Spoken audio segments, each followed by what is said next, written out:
Hello, everyone. Welcome back to the Jake's Take with Jacob Elyachar Podcast. I'm your host, Jacob Elyachar, the chief content producer and writer of jakestake.com, a pop culture entertainment news website. It is episode 175 of Jake's Take with the Jacob Elyachar Podcast. So thank you very much, everybody, for listening to our conversations and watching them. If you're watching them right now on our YouTube channel, please give it a thumbs up and subscribe.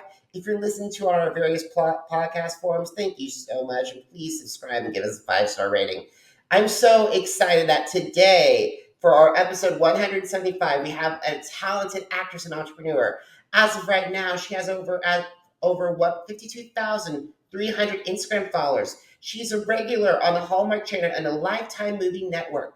And she also is the entrepreneur behind an award-winning handbag collection. Offero, please help me welcome Anna Marie Dobbins to the podcast. Thanks for having me. You're so welcome, Anna Marie. Thank you so much for being here on this very fantastic special episode. Thanks for having me. I'm excited. Awesome. So let's get down to business, shall we? So when did you get interested in performing, and how did that passion evolve into desire to pursue a career in the entertainment industry? Yeah, so it's a really good question. So I was very fortunate to come from a family of entertainers. My mom was a dancer. My dad was a drummer. And so they always, encouraged me to be in the entertainment world, arts. I was kind of bred a dancer. So I started off doing all styles of dance, jazz, hip hop, ballet, lyrical. And then I danced competitively. And then around the age of 13, my mom kind of piqued my interest in TV and film world because she did it when she was younger. And she was like, do you think that would be something that you'd want to do? And I was like, sure, why not? I never even thought that I had an opportunity to do that. I didn't even know how to get started. And so I started locally in Birmingham, Alabama, which is where I'm from, and just kind of slowly started building my resume, and then started working out the Atlanta market, which is right close to Birmingham, about 2 hours away. So as a teenager, I would go back and forth between Alabama and Atlanta, and then eventually made my way out to Los Angeles after I graduated college. And I've been out here about 10 years full time. And yeah, I guess the rest is kind of history. That's amazing, because a lot of people, when I encounter some entertainers, either they start from Alabama and then Georgia and then move up to New York, or you either go the Midwest route, which I'm from Kansas City, and go from Kansas City to Denver to Los Angeles. I think that's a very interesting route that you just went from Atlanta to Alabama, Atlanta, and then all the way to Los Angeles. Yeah. So I did do New York. I did a summer there to kind of, to see if I wanted to do New York or LA. But because my focus was more TV film, I decided to do Los Angeles. And that was also more, it felt right. It was more my vibe. Like I liked driving. I liked the beach. I liked the warm weather. So it just felt right. Los Angeles for me, I love to visit New York, but to live there permanently was not my jam. I totally respect that. I did 4 years in New York City, and the pandemic brought me home. Sure. But the thing is, I have a full respect for Los Angeles, because I've been there 3 times for 3 different events in the past 6 years. And boy, I respect you for driving the 405 in those freeways. It's a learning curve. Like once you get out here, now I don't even think about it. Like 6 lanes, traffic the whole way down, like whatever. It's not a big deal. But it's so funny when I have company come in town and they're always like, oh my gosh, you sit in this every day. I'm like, well, no, I don't. Thankfully, I don't have a job where I commute daily. So I feel like I would feel it more if I did. But since my career path takes me all over the world, or, it's a shorter amounts of time that I'm having to commute. So it's not as treacherous as some people think. That's amazing. So let's talk about some of the challenges that you faced breaking into the entertainment industry, and how did you overcome those obstacles? Yeah, some challenges. This industry is a tough one in itself. There's a lot of rejection that you deal with. And so, growing up as a kid and having to deal with rejection, and how do you overcome that and keep going for so long? Because I've done it, like I said, since I was 13, so a long time. But it's just one of those things, like when you're on set, it just makes everything, it just feels right. And it feels like it's what I'm meant to do. So it just makes that drive just a little bit more worthwhile, getting all the no's before you get the yeses. And also it builds you as a person. It builds your character. It gives you tough skin.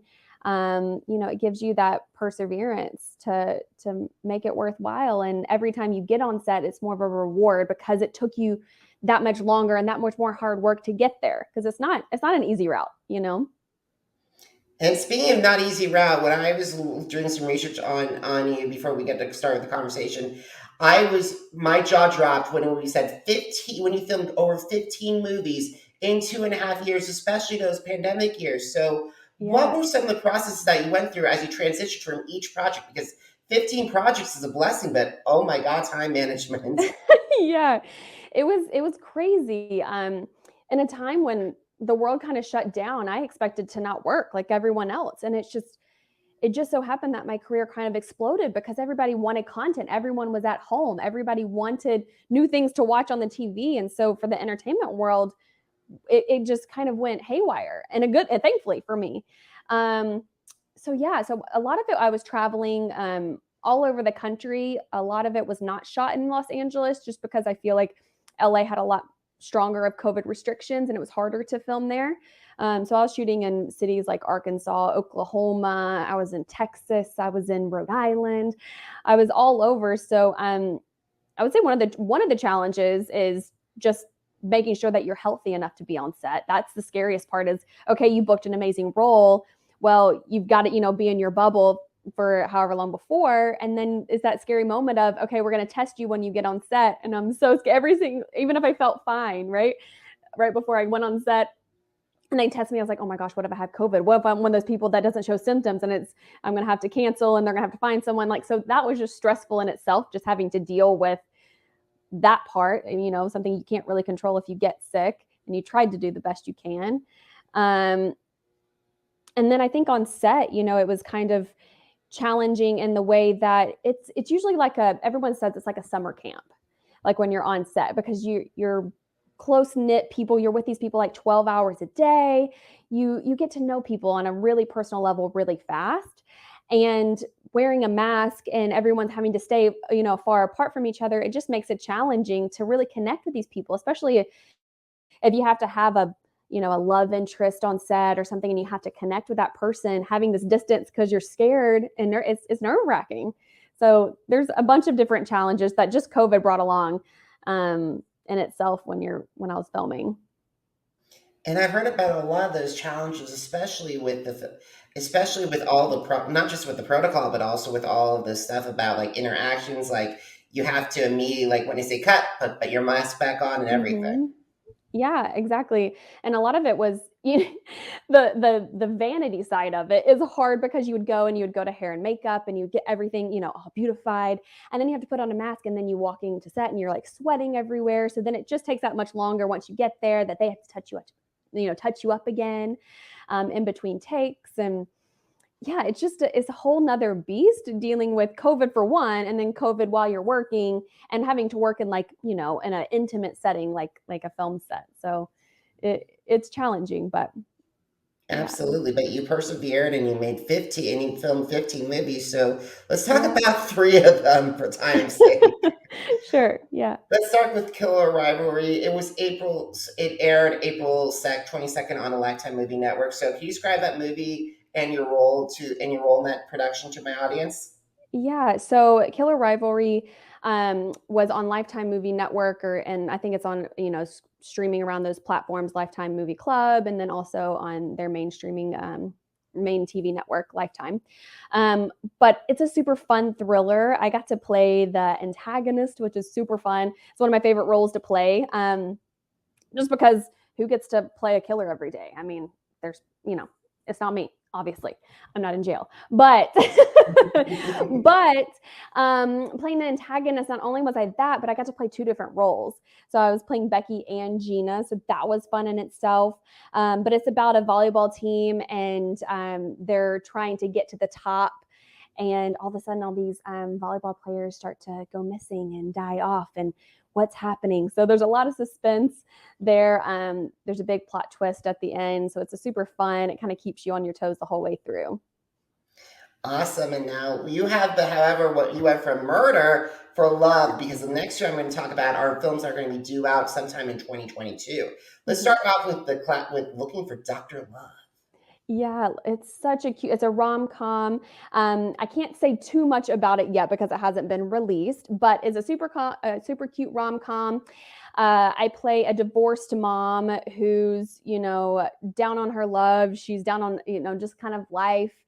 And an old love interest comes back into her life and sparks a flame that she didn't see coming. So there's a little bit of twists and turns in that. And that was played with Julianne Hough, who's fabulous. He's amazing. I think it's one of his first leading roles, and he's phenomenal. And it was directed by Peter Foldy, and we actually shot that in Oklahoma. So it was super fun, and I can't wait to see the finished product. Awesome. And I definitely think filming in Oklahoma must have been way different than filming in Los Angeles. Yeah, absolutely. We were filming in Guthrie, Oklahoma, which is the cutest little town. It's I think about 45 minutes outside of Oklahoma City. And the downtown looks like a movie set. Like it doesn't look real. It looks fake. And that they shoot a ton of Hallmark and Lifetime there and Christmas films. And I'm like, I know exactly why, because you can't get this kind of production value anywhere. It's just kind of built into the city. But it's a super small town. And because of COVID, like we couldn't travel. So all the cast and crew every night, we would all get together because we were in our little bubble and we would go to dinner or, just little things around the town. And so it was a lot of fun. It was a super cute just area, and they were so welcoming to have filming there. They were amazing. The film committee there went above and beyond to make us feel welcome. So that was really cool. That's amazing too, because the thing is, it's like that town. It felt like hearing about like Once Upon a Time. I used to watch that show on ABC when I went to Canada, and I was so impressed. So it's amazing to hear that the small towns can actually be much better than a film set based in Los Angeles. Yeah, absolutely. And I feel like in LA, because filming it happens all the time here. People are just like, they don't care. You know what I mean? It's an everyday thing. Where there, it's just everyone wants to come out and watch and be in part of it and be in the background and donate their store to the film. So it's just a cool community feel, and everyone's still so excited about it and wants to learn about the film industry. So it just makes it feel a little bit more, magical. Absolutely. So speaking of film, there's one more film that might be coming out in 2022, and that is Romance on Ice. You portray a figure skater that falls in love with a prince. Yeah, exactly. Yeah. Well, it should be coming out this holiday season, so stay tuned for that. That one was shot up in Buffalo, New York, and that was actually my first time filming in real snow. So I've done other Christmas movies, but they've been filmed in LA, so we had to portray snow and that we were cold. But that one we were actually freezing, and I'm from the South and I live in LA, so snow and me, I don't really visit it, and I don't really know how to work in it. So that was challenging in itself. I had so many hand warmers all over me constantly and warming coats. And not only were we filming, outside and it was like -7 degrees, we would go inside because half of it was filmed in a skating rink. And so it was cold. I just felt like the whole time I was like, I can't thaw out. It was just so cold. But it was so fun. That one I co-starred with Jonathan Stoddard, who is also all over the Lifetime and Hallmark world. He's fabulous. He plays the prince. But yeah, that was just a super fun experience to kind of, I've never been to Buffalo, New York, and we went up to Niagara Falls and I got to see that for the first time. So just traveling and filming outside of your hometown, so to say, for me, for LA, you just get to explore and see new things and meet new people. It's just so much fun. And I bet the next time that you do a big film that does involve the colder elements, you'll be much more prepared to help the other actors and crew members who haven't had an idea on how to deal with cold weather. Exactly. All the crew there was local, a lot of them, and so they were all laughing. They were like, "This is nothing. We do this every day," and I'm like, I'm miserable. Like it's so cold, but yeah, I definitely will now know how to prepare better this time. Awesome. So let's take a little break from your acting career and let's talk about your award-winning collection of Offero. So when did you decide to we want to get into the fashion industry and particular handbags? Yeah, so this one actually, this idea sparked when my mom and I were traveling the country that um, there was kind of a need for not only anti-theft handbags, because that's out there, those are done, but for something that's a beautiful collection, something that's you're going to be proud to wear. And it just kind of sparked this idea. And so then we launched Offero handbags. We have three different collections now. We have an everyday kind of over the shoulder bag, we have a clutch, and then we have a big tote bag. And we're actually working on our new line right now, which we're super excited about. But all the handbags are Italian leather, Italian suede. They're beautifully made. They're handmade out of New York. And then they all have anti-theft features like the zipper locks. So all your contents inside the bag are safe. You can take off the handle and wrap it around a stationary object. So that way the actual handbag itself is secure. So someone can't just come and grab it and walk away, like if it's on the back of your chair at lunch. And then it has RFID lining, so you can't get electronically pickpocketed, and slash proof lining, so you can't get backslashed. So it's a one in itself big, anti-theft handbag line that's just also beautiful. So I think that's amazing, especially in today's age that everyone needs that kind of handbag that's not going to be sold. Like I really think that these audience that my audience would very be beneficial with those. So I think you found a very great niche. thank you. We think so too. Awesome. So what are your favorite social media platforms?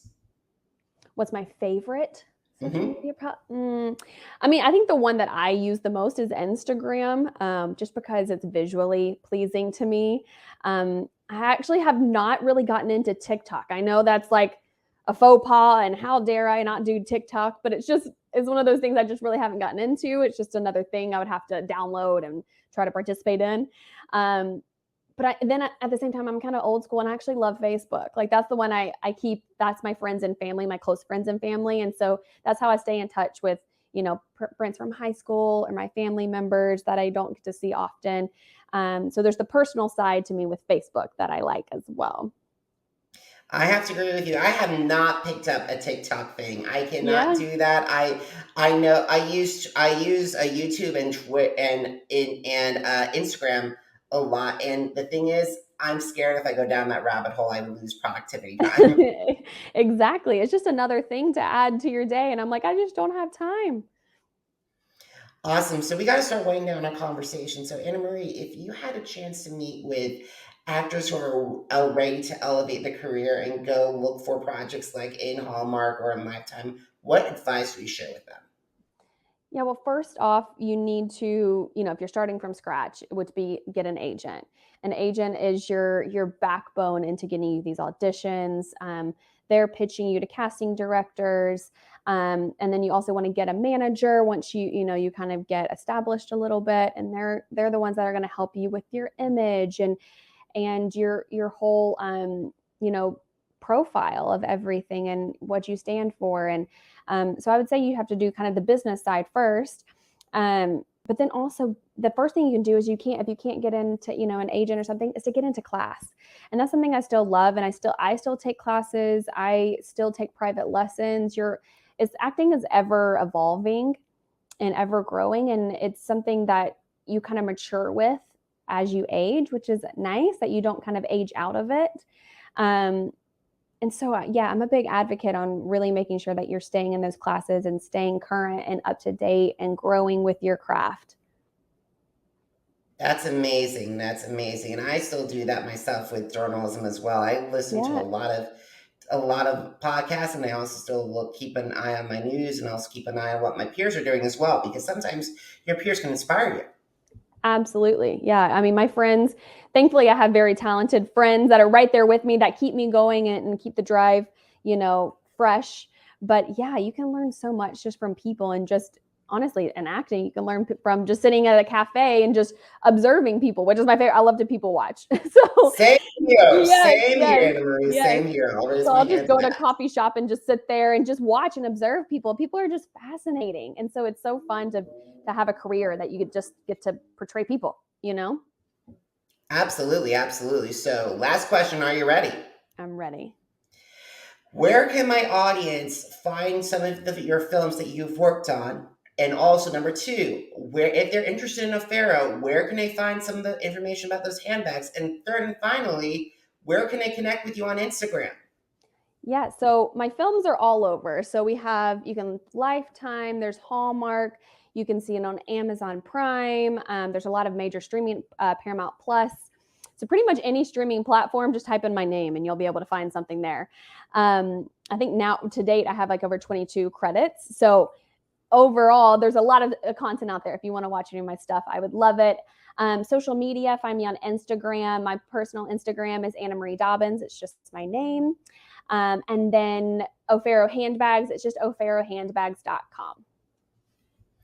Awesome, awesome. So, guys, if you miss an episode of the Jake's Take with Jacob Elyachar podcast, visit our Apple Podcast, Deezer, Google Podcast, Podcast Addict, Spotify, and Spreaker channels.